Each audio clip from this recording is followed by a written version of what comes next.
Пришла и говорю, как нынешнему снегу легко лететь с небес в угоду февралю, так мне в угоду вам легко взойти на сцену. Не верьте мне, когда я это говорю. У меня не привыкать, мне не впервые, не вновь взять в кожу, как ожог, внимание ваших глаз. Мой голос, словно снег, вам упадет под ноги, и он умрет, как снег, и превратится в грязь. Не можется, нет сил.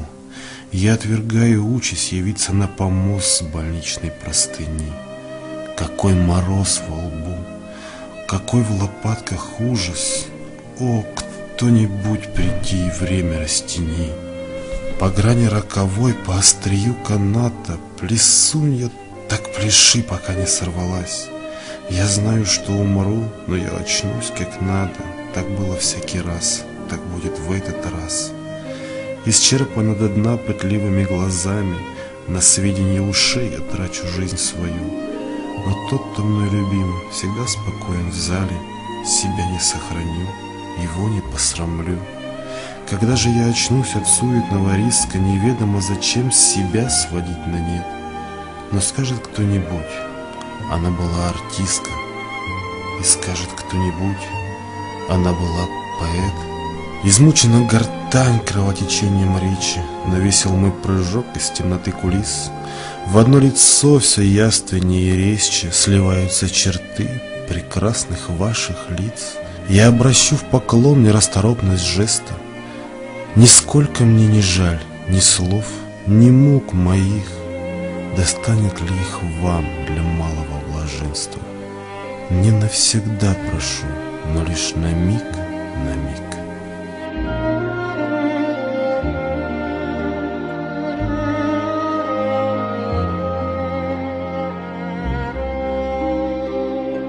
Русская поэтесса.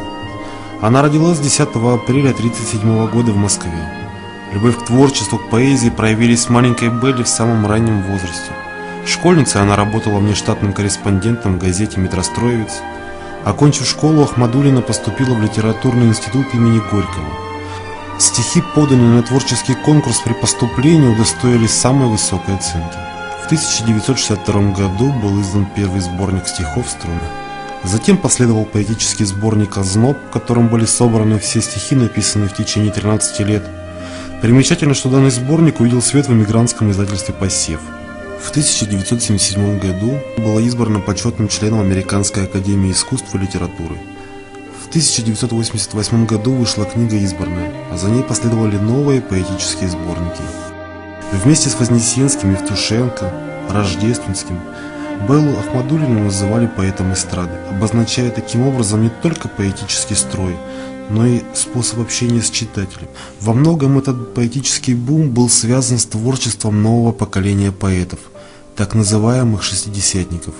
Одним из наиболее ярких представителей этого поколения стала Белла Ахмадуллина, сыгравшая наряду с Вознесенским, Евтушенко, Рождественским, Окуджавой огромную роль в возрождении общественного самосознания в стране в период оттепели. Вообще же стихам Ахмадуллиной никогда не была присуща публицистичность. Она говорила со слушателями со сцены о человеческих чувствах. Одной из главных тем лирики Ахмадуллиной является дружба. Дружбу, в том числе дружбу-любовь и дружбу творчества, она считает одним из самых сильных человеческих чувств и качеств.